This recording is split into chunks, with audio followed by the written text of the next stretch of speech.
আমার 5 বছর বয়সের ছোট মেয়ে মিনি এক দণ্ড কথা না কহিয়া থাকিতে পারে না। পৃথিবীতে জন্মগ্রহণ করিয়া ভাষা শিক্ষা করিতে সে কেবল 1 বৎসর কাল ব্যয় করিয়াছিল। তাহার পর হইতে যতক্ষণ সে জাগিয়া থাকে, এক মুহূর্ত মৌনভাবে নষ্ট করে না। তাহার মা অনেক সময় ধমক দিয়া তাহার মুখ বন্ধ করিয়া দেন, কিন্তু আমি তাহা পারি না।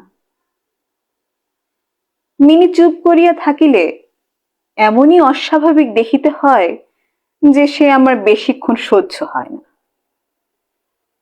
এই জন্যেই আমার সঙ্গে তাহার কথোপকথনটা বেশ উৎসাহের সহিতই চলে। সকালবেলায় আমার নভেলের 7 পরিচ্ছেদে হাত দিয়াছি, এমন সময় মিনি আসিয়াই আরম্ভ করিয়া দিল। বলিল, বাবা, রামদয়াল দারোয়ান কাককে কৌয়া বলেছে। সে কিচ্ছু জানে না। না, আমি পৃথিবীতে ভাষার বিভিন্নতা সম্পর্কে তাহাকে জ্ঞানদান করিতে প্রবৃত্ত হইবার পূর্বেই সে দ্বিতীয় প্রসঙ্গে উপনীত হইল। কহিল, দেখো বাবা, ভোলা বলছিল আকাশে হাতি সুর দিয়ে জল ফেলে, তাই নাকি বৃষ্টি হয়।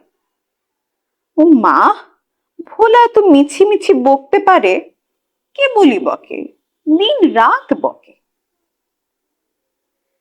এ সম্বন্ধেও আমার মতামতের জন্য কিছুমাত্র অপেক্ষা না করিয়া হঠাৎ জিজ্ঞাসা করিয়া বসিল, বাবা, মা তোমার কে হয়? আমি মনে মনে কহিলাম, শ্যালিকা। মুখে কহিলাম, মিনি, তুই ভোলার সঙ্গে খেলা করগে যা, আমার এখনো অনেক কাজ। সে আমার লিখিবার টেবিলের পার্শ্বে পায়ের কাছে বসিয়া নিজের 2 হাঁটু এবং হাত লইয়া অতি দ্রুত উচ্চারণে আগডুম বাগডুম খেলিতে আরম্ভ করিল। আমার 7 পরিচ্ছেদে প্রতাপ সিংহ তখন কাঞ্চনমালাকে লইয়া অন্ধকার রাত্রে কারাগারের উচ্চ বাতায়ন হইতে নিম্নবর্তী নদীর জলে ঝাঁপ দিয়া পড়িতেছেন। আমার ঘর পথের ধারে। হঠাৎ মিনি আগডুম বাগডুম খেলা রাখিয়া জানালার ধারে ছুটিয়া গেল এবং চিৎকার করিয়া ডাকিতে লাগিল, কাবুলিওয়ালা, ও কাবুলিওয়ালা। ময়লা ঢিলা কাপড় পরা, পাগড়ি মাথায়, ঝুলি ঘাড়ে, হাতে গোটা 2-4 আঙুরের বাক্স। এক লম্বা কাবুলিওয়ালা মৃদুমন্দ গমনে পথ দিয়া যাইতেছিল। তাহাকে দেখিয়া আমার কন্যা রত্নের কিরূপ ভাবোদয় হইল তা বলা শক্ত। সে ঊর্ধ্বশ্বাসে তাহাকে ডাকাডাকি আরম্ভ করিয়া দিল। আমি ভাবিলাম, এখনই ঝুলি ঘাড়ে একটা আপদ আসিয়া উপস্থিত হইবে এবং আমার এই 7 পরিচ্ছেদ আর শেষ হইবে না। কিন্তু মিনির চিৎকারে যেমনই এক কাবুলিওয়ালা হাসিয়া মুখ ফিরাইল এবং আমাদের বাড়ির দিকে আসিতে লাগিল, অমনি সে ঊর্ধ্বশ্বাসে অন্তঃপুরে দৌড় দিল। তাহার আর চিহ্ন দেখিতে পাওয়া গেল না।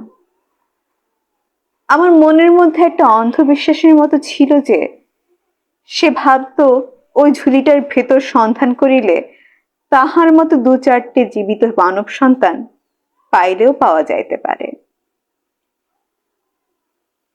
এদিকে কাবুলিওয়ালা আসিয়া সহাস্যে আমাকে সেলাম করিয়া দাঁড়াইল। আমি ভাবিলাম, যদিচ প্রতাপ সিংহ এবং কাঞ্চনমালার অবস্থা অত্যন্ত সংকটাপন্ন, তথাপি লোকটাকে ঘরে ডাকিয়া আনিয়া তাহার কাছ হইতে কিছু না কেনাটা ভালো দেখায় না।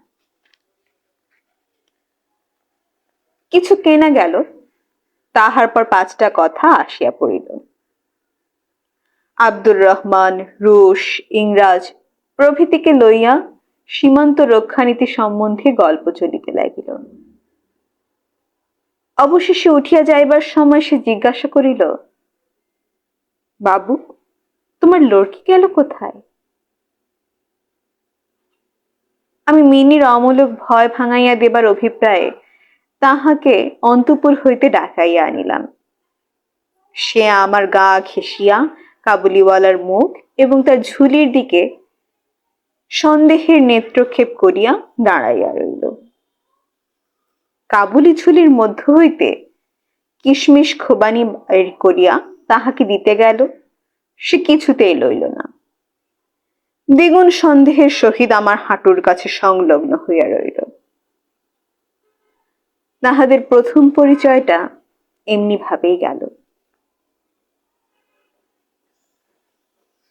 কিছুদিন পরে একদিন সকালবেলায় আবশ্যক বশত বাড়ি হইতে বাহির হইবার সময় দেখি আমার দহিতাটি দ্বারের সমীপস্থ বেঞ্চির উপর বসিয়া অনর্গল কথা কহিতেছে এবং সেই কাবুলিওয়ালা তাহার পদতলে বসিয়া সহাস্য মুখে শুনিতেছে এবং মধ্যে মধ্যে প্রসঙ্গক্রমে নিজের মতামত দোআঁশলা বাংলায় ব্যক্ত করিতেছে।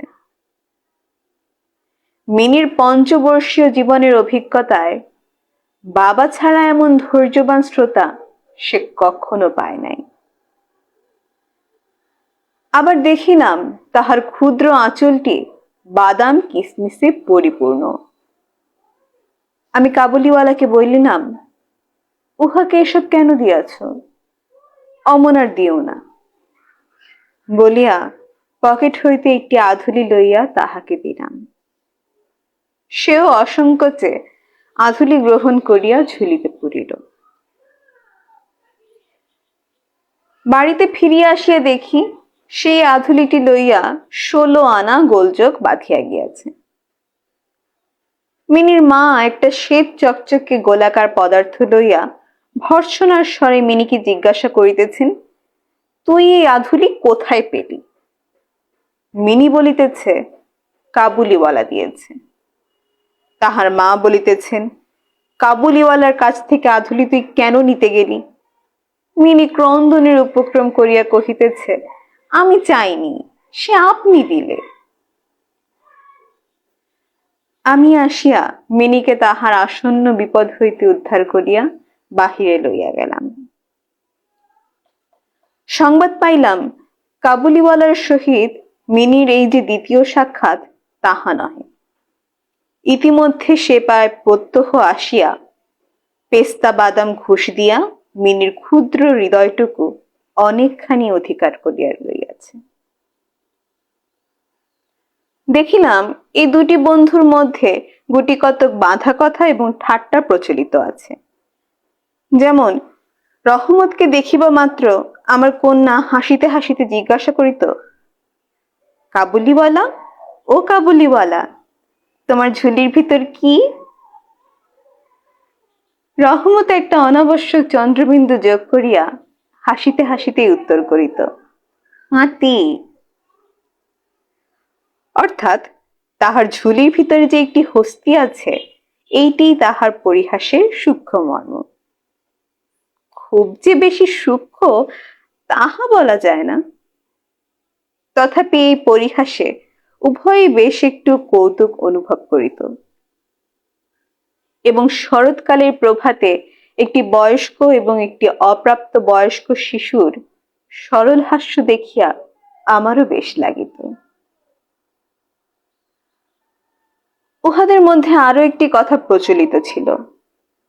রহমত মিনিকে বলিত, কি তুমি শ্বশুর বাড়ি কখনো যাবে না? বাঙালির ঘরের মেয়ে আজন্মকাল শ্বশুর বাড়ি শব্দটির সাথে পরিচিত, কিন্তু আমরা কিছু একেলে ধরনের লোক হওয়াতে শিশু মেয়েকে শ্বশুর বাড়ির সম্বন্ধে সজ্ঞান করিয়া তোলা হয় নাই। এই জন্যই রহমতের অনুরোধটা সে পরিষ্কার বুঝিতে পারিত না, অথচ কথাটার কোনো জবাব না দিয়া চুপ করিয়া থাকাও নিতান্তই তাহার স্বভাব বিরুদ্ধ। সে তাই উল্টিয়া জিজ্ঞেস করিত, তুমি শ্বশুর বাড়ি যাবে? রহমত কাল্পনিক শ্বশুরের প্রতি প্রকাণ্ড মোটা মুষ্টি আস্ফালন করিয়া বলিত, আমি শ্বশুরকে মারবে।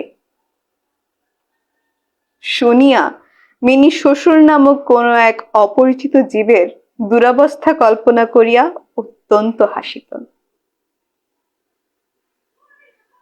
এখন শুভ্র শরৎকাল। প্রাচীনকালে এই সময় রাজারা দিগ্বিজয়ে বাহির হইতেন। আমি কলকাতা ছাড়িয়া কখনো কোথাও যাই নাই, কিন্তু সেই জন্য আমার মনটা পৃথিবীময় ঘুরিয়া বেড়ায়। আমি যেন আমার ঘরের কোণে চিরপ্রবাসী, বাহিরের পৃথিবীর জন্য আমার সর্বদাই মন কেমন করে। একটা বিদেশের নাম শুনিলেই অমনি আমার চিত্ত ছুটিয়া যায়।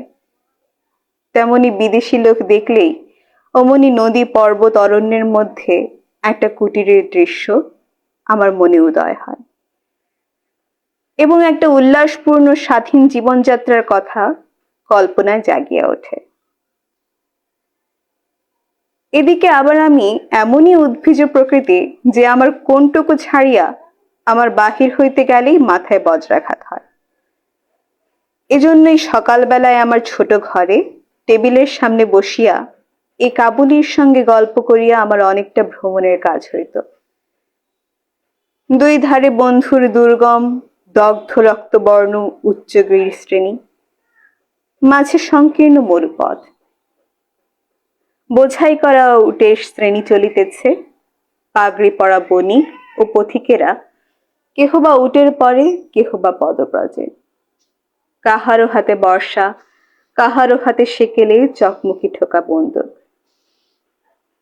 কাবুলি মেঘমন্দ্র স্বরে ভাঙা বাংলায় তার স্বদেশের গল্প করিত, আর এই ছবি আমার চোখের সম্মুখ দিয়া চলিয়া যাইত। মিনির মা অত্যন্ত শঙ্কিত স্বভাবের লোক। রাস্তায় একটা শব্দ শুনিলেই তাহার মনে হয় পৃথিবীর সমস্ত মাতাল আমাদের বাড়িটাকেই বিশেষ লক্ষ্য করিয়া ছুটিয়া আসিতেছে। এই পৃথিবীটা যে সর্বত্রই চোর ডাকাত মাতাল সাপ বাঘ ম্যালেরিয়া শুয়োপোকা আরশোলা এবং গোড়ার দ্বারা পরিপূর্ণ,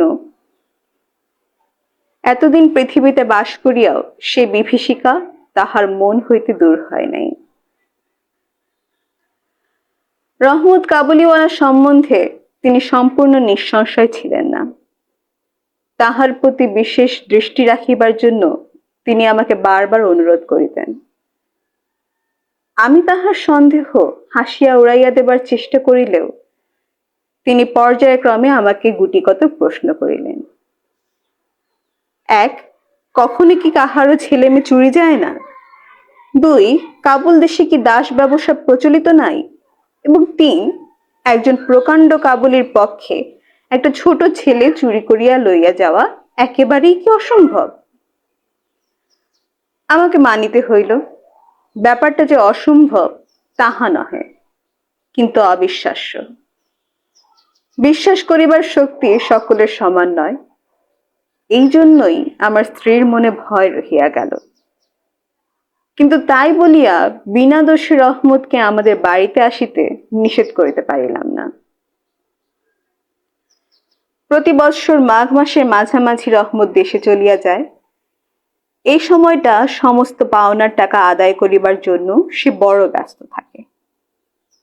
বাড়ি বাড়ি ফিরিতে হয়, কিন্তু তবুও একবার মিনিকে দর্শন দিয়া যায়।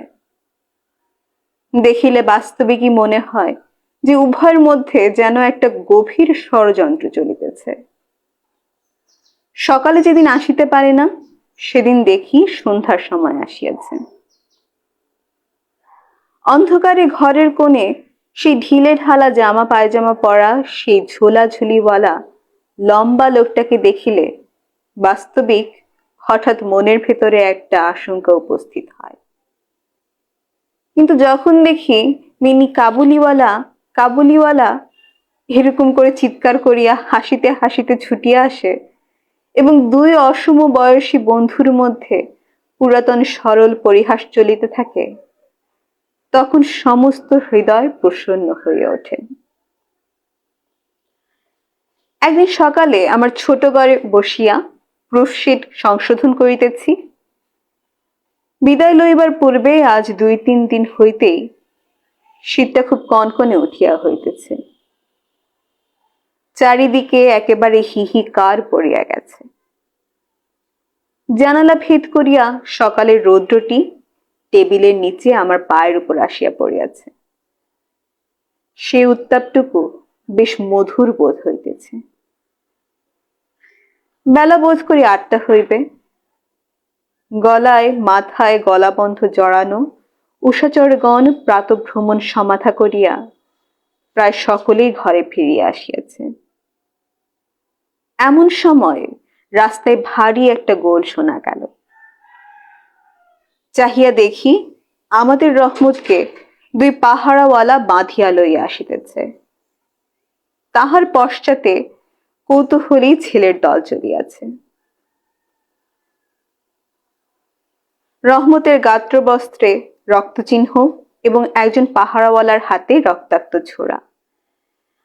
আমি দ্বারের বাইরে গিয়ে পাহারাওয়ালাকে দাঁড় করাইলাম। জিজ্ঞাসা করিলাম, ব্যাপারটা কি? কিয়দংশ তাহার কাছে, কিয়দংশ রহমতের কাছে শুনিয়া জানিলাম, আমাদের প্রতিবেশী একজন লোক রামপুরি চাদরের জন্য রহমতের কাছে কিঞ্চিৎ ধারিত। মিথ্যাপূর্বক সেই দেনা অস্বীকার করে সেই নিয়ে বচসা করিতে করিতে রহমত তাহাকে এক ছুরি বসাইয়া দিয়েছে। রহমত সেই মিথ্যাবাদীর উদ্দেশ্যে নানারূপ অশ্রাব্য গালি দিতেছে। এমন সময় কাবুলিওয়ালা করিয়া ডাকিতে ডাকিতে মিনি ঘর হইতে বাহির হইয়া আসিল। রহমতের মুখ মুহূর্তের মধ্যে কৌতুক হাস্যে প্রফুল্ল হয়ে উঠিল। তাহার স্কন্ধে এক ঝুলি ছিল না, সুতরাং ঝুলি সম্বন্ধে তাহাদের অভ্যস্ত আলোচনা হইতে পারিল না। মিনি একেবারেই তাহাকে জিজ্ঞাসা করিল, তুমি শ্বশুর বাড়ি যাবে? রহমত হাসিয়া কহিল, সেখানেই যাচ্ছি। দেখিল উত্তরটা মিনির হাস্যজনক হইল না।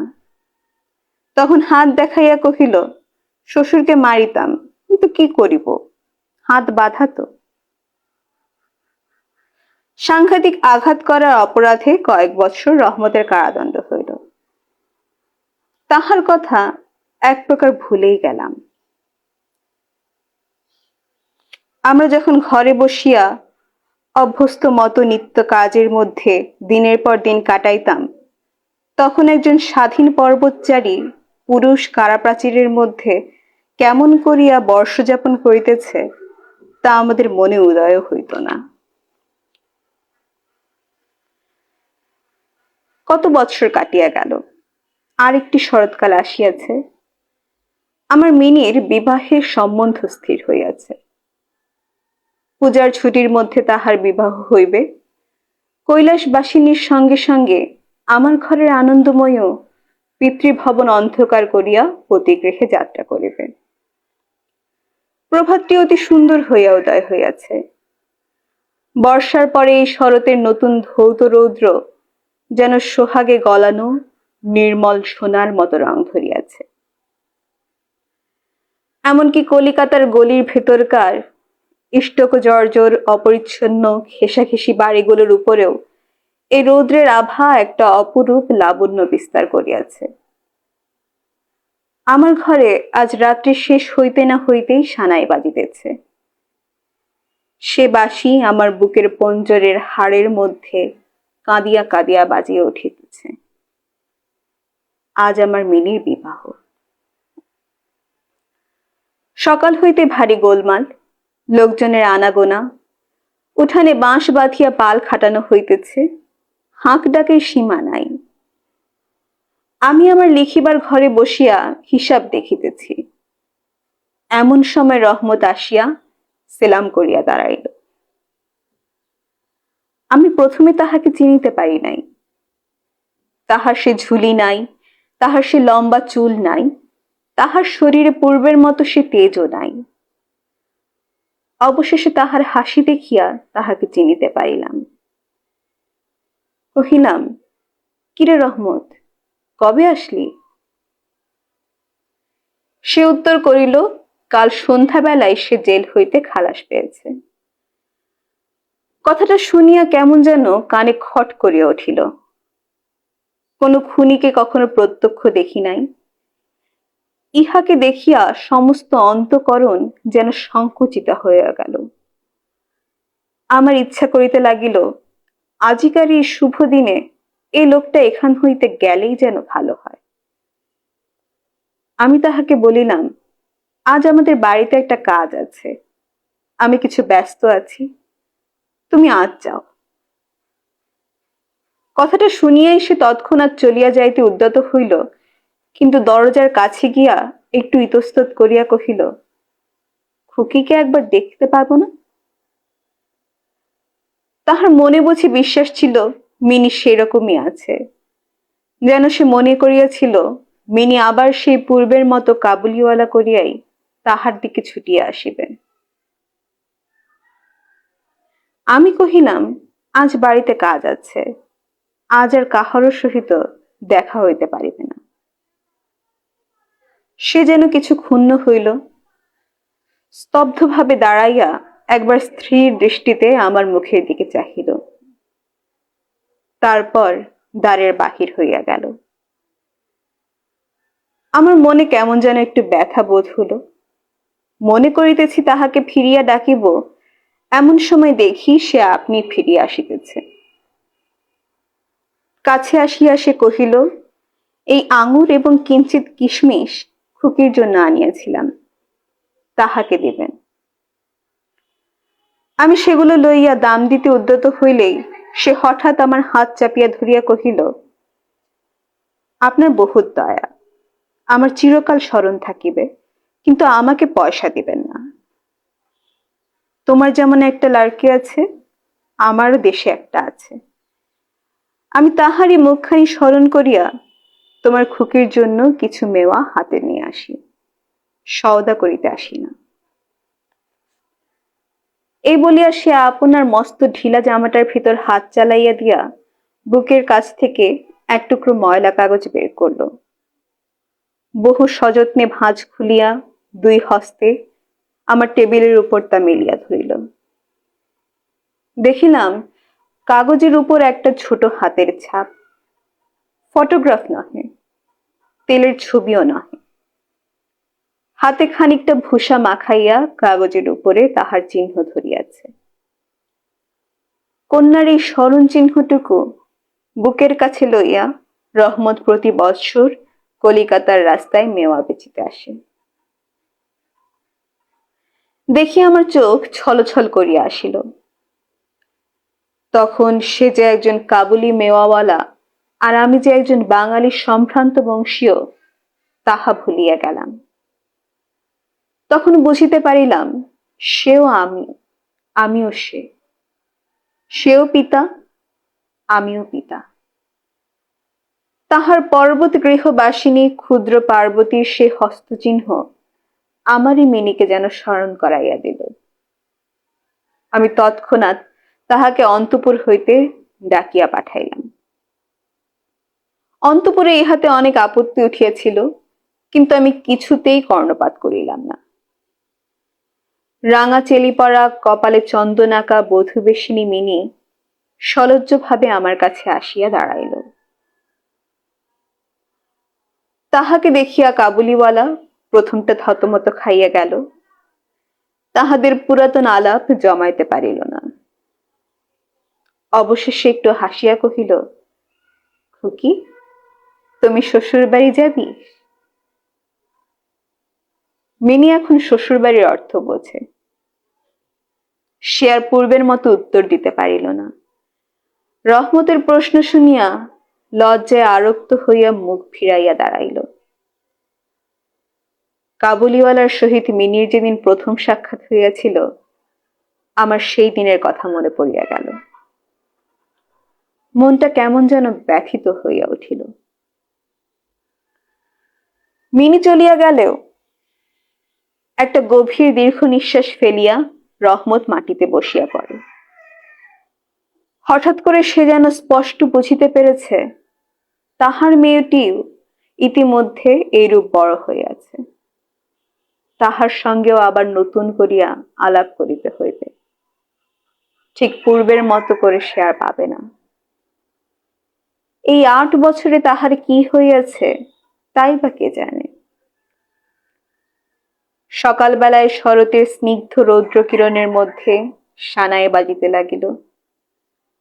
রহমত কলিকাতার এক গলির অন্ধকারে বসিয়া আফগানিস্তানের এক মরু পর্বতের দৃশ্য দেখিতে লাগিল।